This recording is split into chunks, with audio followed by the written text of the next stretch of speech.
여러분들도 아마 짐작하시겠지만 저는 설교를 하면서 여러 개의 주제를 다루기보다는 그냥 한 가지의 주제를 집중하는 편입니다. 한 설교에서 2개 혹은 3가지 정도의 주제를 다루는 것과 또 한 가지 주제를 다루는 것이 각각 장단점이 있으니까 어떤 방법이 더 좋다고 말할 수는 없겠지만 한 가지 주제를 다루는 경우에 경험하는 어려움 중 하나는 본문이 너무 단순하거나 혹은 너무 분명해서 그 본문에서 논리를 전개하는 게 조금 어려울 때입니다. 그럴 때는 조금 제가 반어법을 써서 무엇이 아니라는 이야기를 더 많이 하게 되기는 하죠. 가령 고린도후서 6장에 나오는 너희의 몸은 성령의 전이다 하는 이 말씀을 가지고 설교를 한다면 이 말씀의 주제는 담배를 피우지 말라거나 아니면 콜라를 마시지 말라는 말씀이라기보다는 음행을 금하는 말씀인데 주제는 너무 분명하지만 본문을 이탈하지 않고 이 말씀을 어떻게 30분 동안 설교를 해야 할지가 제게는 어려운 숙제가 되는 겁니다. 그런데 오늘 본문은 사실은 그 반대라서 조금 힘이 들었습니다. 오병이어라는 기적의 이야기를 기록하면서 요한은 이 한 기적에서 하고 싶은 이야기가 참 많았던 것 같습니다. 본문에는 교회에 관한 이야기도 있고 또 본문에는 그 윤리적인 요구도 있고 영적인 이야기도 있겠다 싶습니다. 저는 그 중에 한 2가지 정도를 2주에 걸쳐서 생각해 보려고 합니다. 우리는 어떤 이야기를 듣거나 아니면 글을 읽으면 거의 자동적으로 그 읽고 또 들은 것들을 머릿속으로 상상하게 되어 있습니다. 놀라운 기적이기는 하지만 물이 포도주로 바뀌는 사건은 기적적으로는 그 기적은 어느 정도 상상이 가능합니다. 독 안에 들어있던 물에 아주 신비적인 화학작용이 일어나서 그 물이 포도주로 바뀌는 겁니다. 물론 물이 언제 포도주로 바뀌었는지 또 어떻게 바뀌었는지를 과학적으로 증명하거나 설명하는 것은 가능하지 않지만 가시적으로는 상상이 된다는 말입니다. 그 변화는 눈으로 보아야 볼 수 있는 그러한 변화도 아니었을 뿐만 아니라 그것은 질의 변화이지 양의 변화가 아니었기 때문에 상상이 되는 것 같아요. 그런데 이 오병이어의 사건은 아무리 생각해 보아도 상상이 되지 않습니다. 그 크래커처럼 얇은 그 떡이 주님께서 축사하시니까 막 부풀어 올랐던 것인지 아니면 주님께서 떼어주실 때 계속 그 손에서 끊임없이 그 떡이 떨어져 나왔던 것인지 혹은 제자들이 사람들에게 나누어 줄 때 그 떡이 늘어난 것인지 정말 모르겠습니다. 지난번 어떤 나눔셀에서는 이 이야기가 있었다고 하는데 저도 좀 궁금했어요. 보리떡 5개를 가지고 축사하시고 떡을 나누어 주셨는데 그 나누어 주셨던 떡이 보리떡이었을까? 그 맛없고 밋밋한 보리떡이었을까? 기왕이면 단팥빵으로 바뀌었더라면 그러면 먹는 사람들은 훨씬 더 좋았겠다 하는 생각도 들기도 합니다. 어떤 형태로 늘어났는지 제자들이 그 장면을 보면서 얼마나 놀라고 얼마나 흥분이 되었을까 여러분 짐작이 되십니까? 지금 저는 2만 명을 먹일 떡을 말하고 있는 겁니다. 남은 조각만 12바구니였다면 2만 명을 먹이기 위해서 도대체 몇 바구니의 떡이 필요했던 것인지 상상이 되지 않습니다. 저희 교회에서 장로님들이 성찬식을 할 때 분병과 분잔을 하는데 여러분 얼마 걸리는지 아십니까? 미리 다 준비해 놓고 어느 장로님이 어디로 갈 건지 다 그 다이어그램을 만들어 놓고 아주 질서 있고 신속하게 해도 15분이 걸립니다. 2만 명 정도 되었다고 가정하고 한 50명씩 혹은 100명씩 무리로 앉아 있었다면 아마도 한 300개 정도의 그룹은 좋게 되었을 겁니다. 바구니가 100명을 먹일 떡과 물고기를 동시에 담을 수 있는 그러한 커다란 바구니가 아니었고 그렇다면 제자들이 옮기기도 힘들었겠지만 아니었다면 아마도 그냥 적어도 5번 정도는 왔다 갔다 했겠다 싶습니다.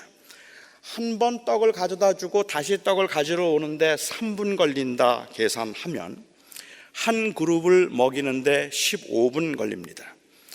제자 한 사람이 300개의 그룹 중에서 25개씩 맡아서 그래서 떡을 이동했다면 6시간 15분 걸립니다. 해질 무렵이었는데 떡을 기다리다 배고파서 화가 나서 그냥 집으로 간 사람들도 좀 있겠다 싶은 생각이 들고, 그 6시간 동안 어떻게 그 떡을 다 나누어 줄 수 있을까? 물론 아니겠죠. 뭐 특별한 방법이 있었겠다고 생각하지만 계산은 그렇다라는 말입니다. 뭐 아니라면 제자들은 그냥 한꺼번에 한 그 럼섬을 가지고 가서 그 제자들의 손에서 떡이 계속 늘어났다든지, 아니면 제자들은 떡을 나누어주고 사람들이 먹는데 먹으면 먹을수록 계속해서 그 떡이 불어났다든지 뭐 그럴 수도 있겠다는 생각을 합니다. 하지만 제자들도 그리고 군중들도 그들이 흥분했던 것은 주님께서 먹이셨던 떡 때문이었지 그 떡이 늘어나는 장면을 보면서 흥분하는 것은 아닙니다. 제가 볼 때 만약에 떡이 그냥 손에서 그렇게 늘어났더라면 아마 엄청나게 흥분했을 것 같아요. 자기 손에서 떡이 막 늘어났는데 그건 아니겠다 싶기도 해요. 저는 어떻게 이 일이 일어나는지 상상이 되지를 않습니다. 물론 저는 주님께서 기적적으로 이 많은 사람들을 먹이셨음을 분명히 믿지만 현실적으로 그 일이 어떻게 가능했는가 하는 것은 상상이 되지 않는다는 말이죠. 지난주 말씀을 제가 조금 정리해 보도록 하겠습니다. 주님의 강눈이 길어지면서 이제 해가 기울었고 날이 어두워지고 제자들은 사람들이 걱정이 되었습니다. 그래서 주님께 찾아와서 물었습니다. 이제 그들을 돌려보내셔서 가까운 마을에서 각기 자기의 양식을 사 먹도록 하시지요.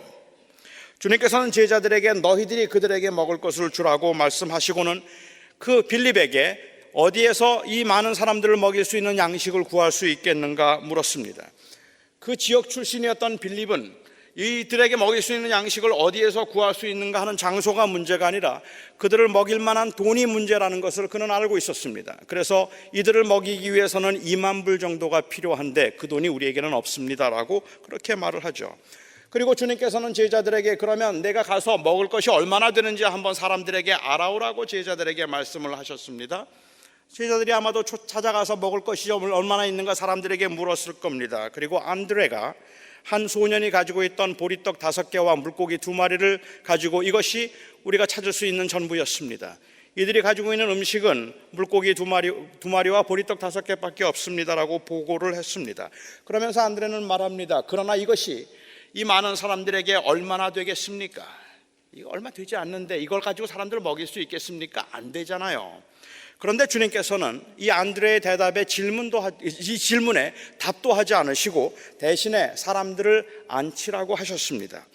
이 사건에 대한 누가복음의 기록을 보면 예수님께서 50명씩 앉히라고 그렇게 말씀을 하셨는데 마가복음에는 50명 혹은 100명씩 앉았다고 했으니까 그러니까 아마도 50명이 앉은 그룹도 있고 100명이 앉았던 그룹도 있는 것 같습니다.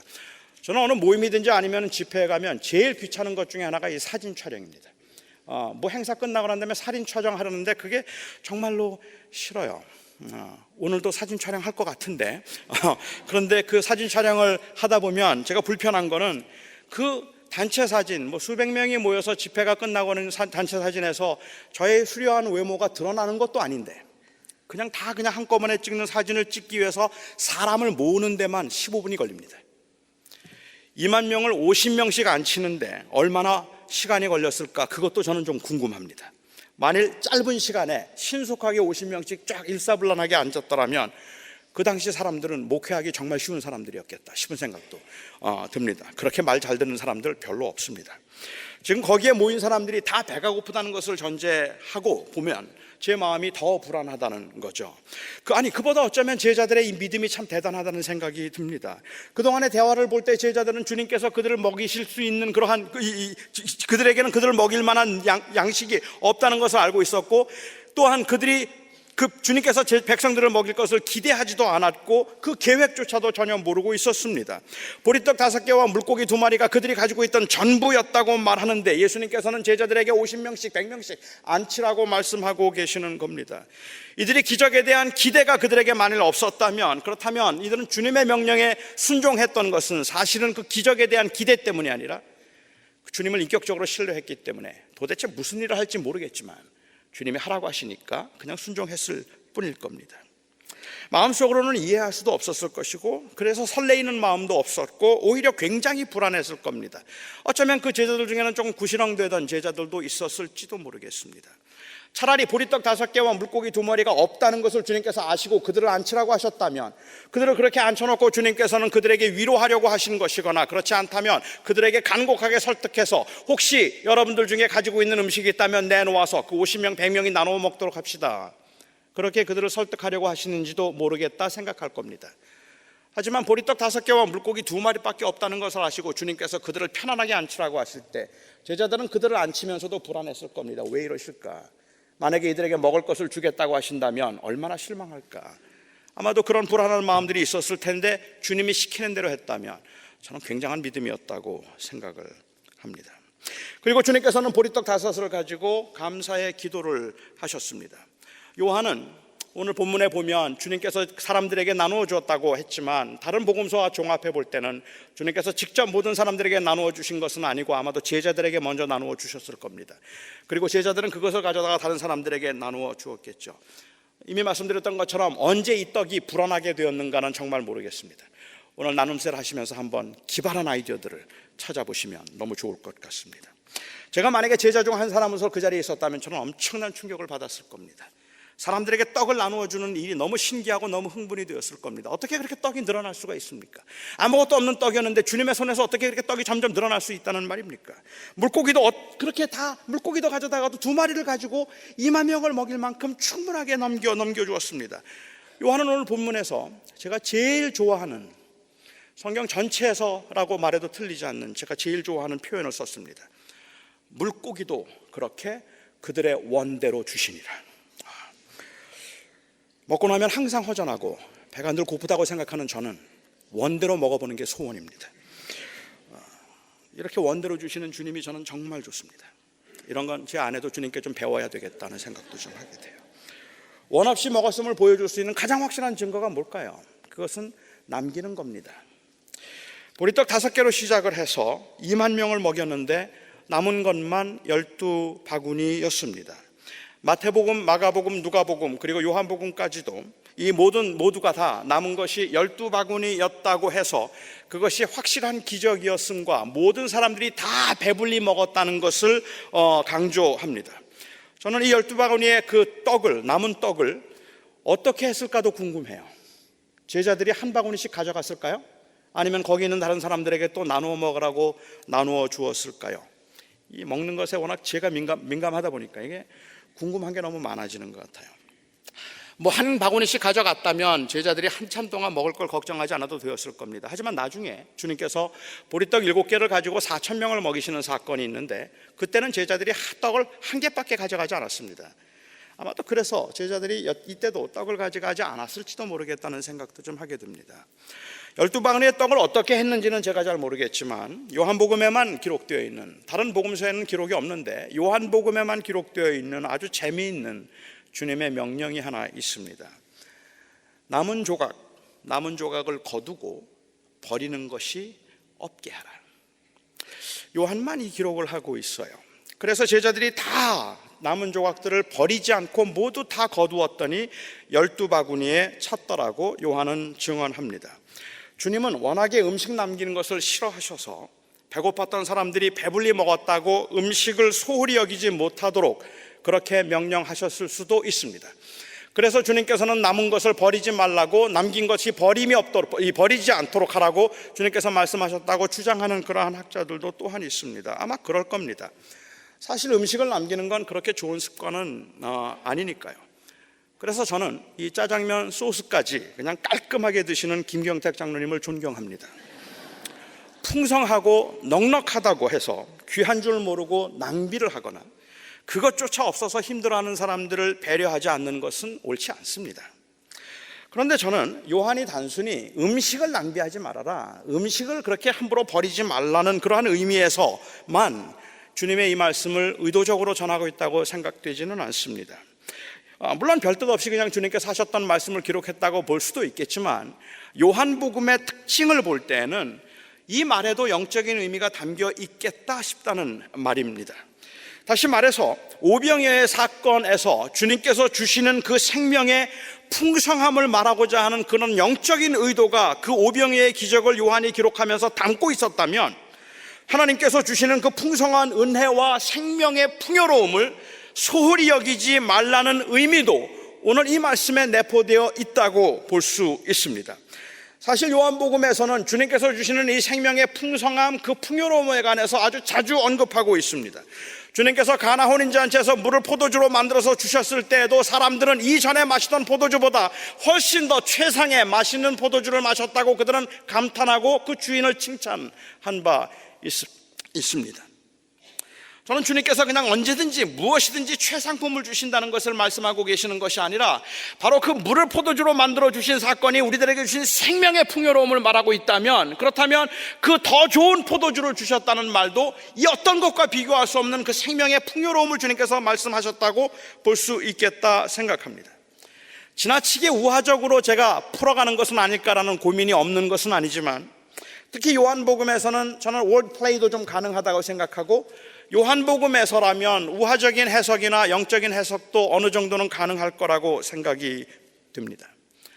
요한복음에서 물 또는 떡, 이것들을 통해서 예수 그리스도가 생수이시고 예수 그리스도가 바로 생명의 떡이심을 강조한 것처럼, 그리고 또한 예수님께서 주시는 그 생명의 풍요로움과 예수님께서 주시는 그 생명의 거저주심에 관해서 강조하고 있는 것처럼, 그 풍성함과 거저주심이 주제라면 버리는 것이 없게 하라는 이 말씀은 거저주신 놀랍고 풍성한 그 은혜라고 해서 싸구려 은혜로 여기지 말라는 의미가 포함되어 있다고 봐야 한다는 것입니다.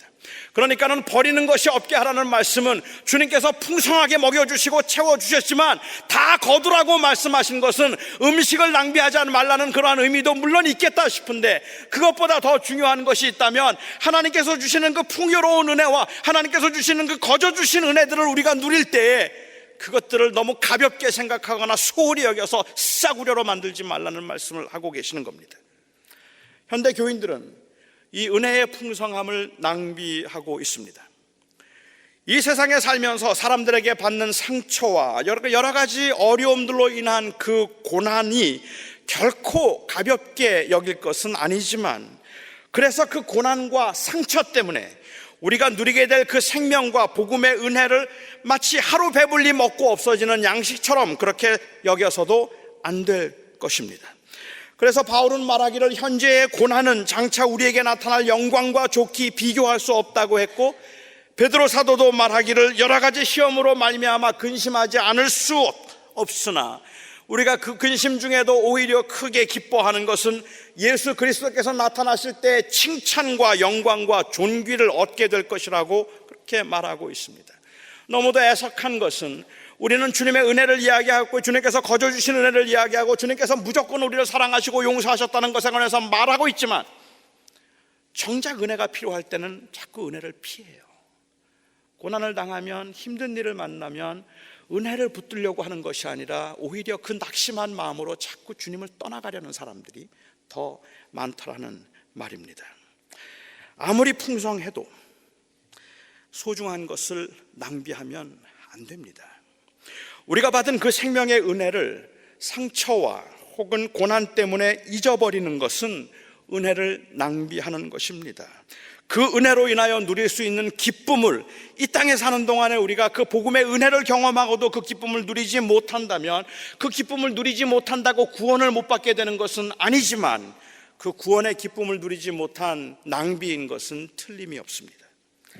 특히 요한복음에서 4번에 걸쳐서 주님께서는 우리들의 기쁨을 충만하게 하기를 원하신다는 말씀을 강조하고 있습니다. 주님은 우리가 이 땅에 사는 동안에도 기쁨을 누리기를 원하십니다.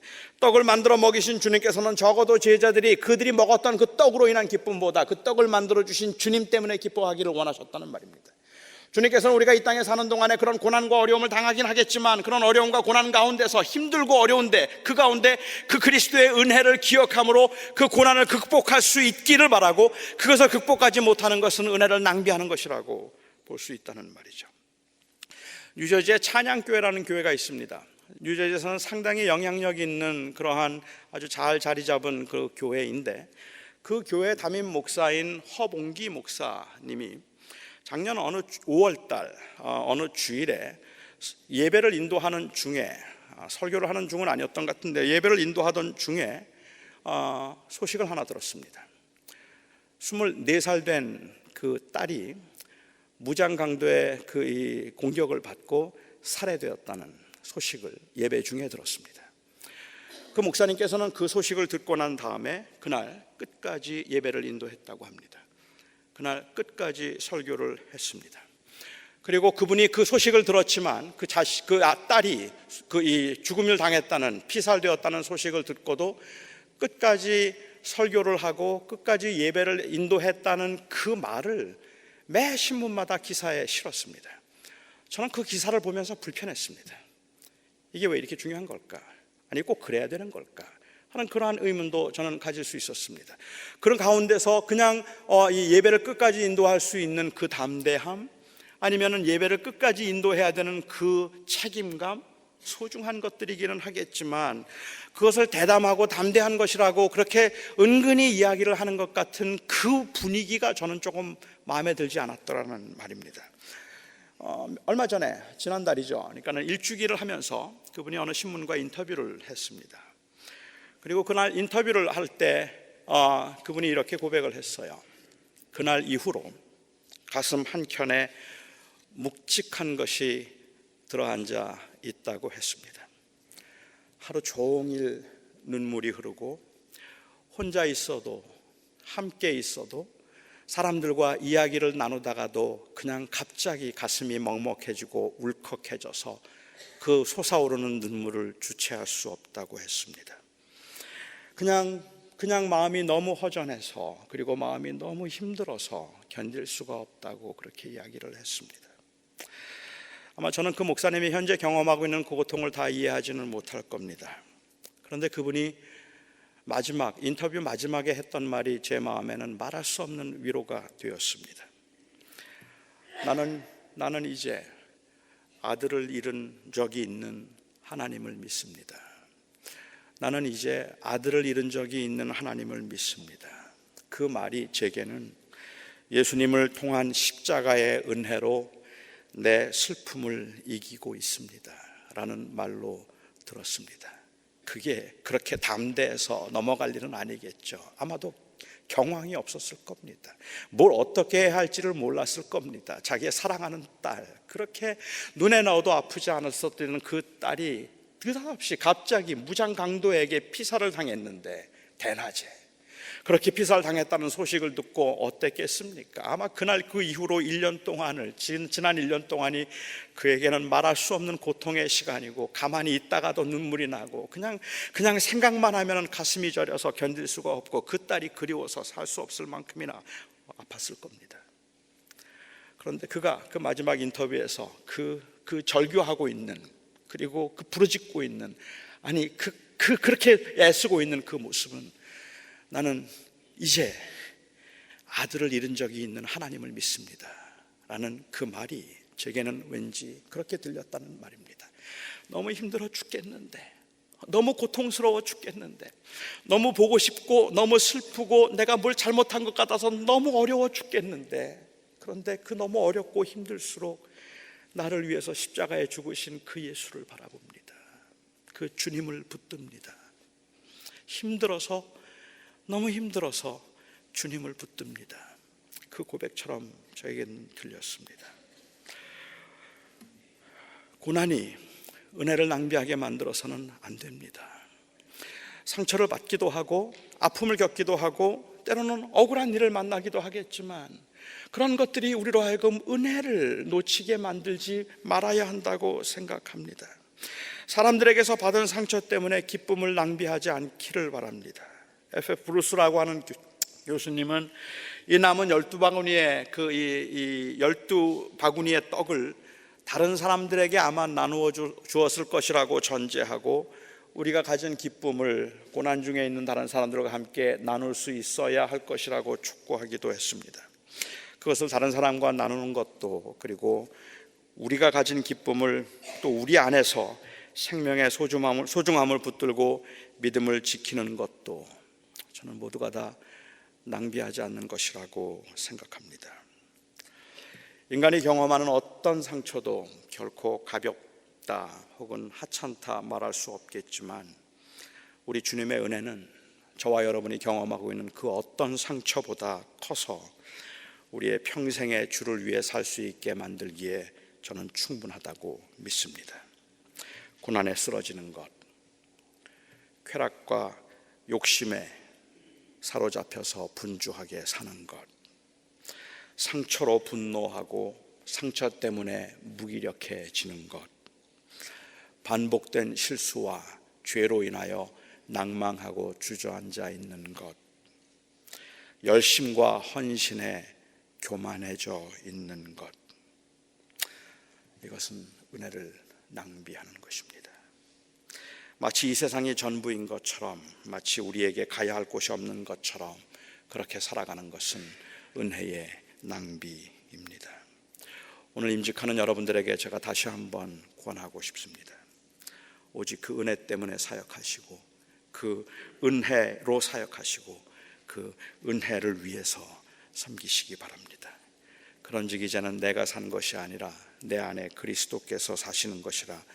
내가 사는 것은 나를 사랑하사 나를 위하여 자신을 버리신 하나님의 아들을 믿는 믿음으로 사는 것이라. 사역을 하다 보면 때로는 낙심이 되기도 하고, 때로는 화가 나기도 하고, 때로는 억울하기도 할 것입니다. 하지만 그러한 상황이 여러분들의 사역을 멈추게 하는 것이 아니라 오히려 은혜를 더 붙들게 만드는 상황이 될 수 있기를 바랍니다. 이 은혜를 낭비하지 마십시오.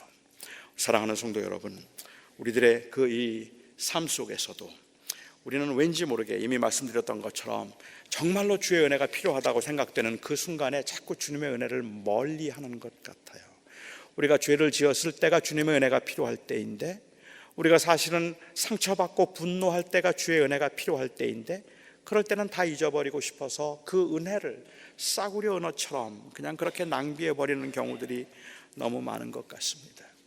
주님께서 우리의 죄를 끝없이 용서하시기 때문에, 100번이고 1000번이고 주님께서 용서하실 것이기 때문에, 그래서 우리가 죄에 거할 수 있겠습니까?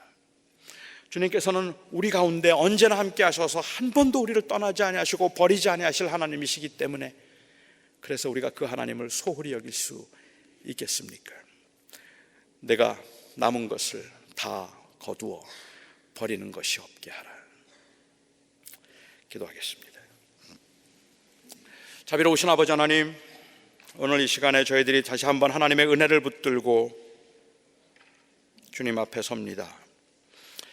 그 은혜가 너무도 귀한 은혜이고, 그 은혜가 너무도 값진 은혜인 것을 저희는 알지만, 그 은혜가 너무 풍성해서 우리는 자꾸만 낭비하려고 하고 잊어버리려고 합니다. 그 은혜가 차라리 아주 희귀한 것이었더라면, 그냥 한 번 먹으면 끝나는 것이었더라면 우리는 아까워서라도 그 은혜를 소중히 여기겠지만, 너무 풍요로워서 우리가 함부로 대할 때가, 그리고 소홀히 여길 때가 너무 많습니다. 그럼에도 우리를 끝까지 사랑하시는 주의 은혜가 감사합니다. 오늘도 우리 사랑하는 성도들이 고난과 그리고 무기력과 또 때로는 그 이 분노와 혹은 아픔 가운데 있다 할지라도, 오늘 그 주님의 은혜를 다시 한번 기억함으로 예수 그리스도께서 우리에게 주시는 기쁨이 충만하게 하여 주시옵소서. 예수님의 이름으로 감사하며 기도하옵나이다. 아멘.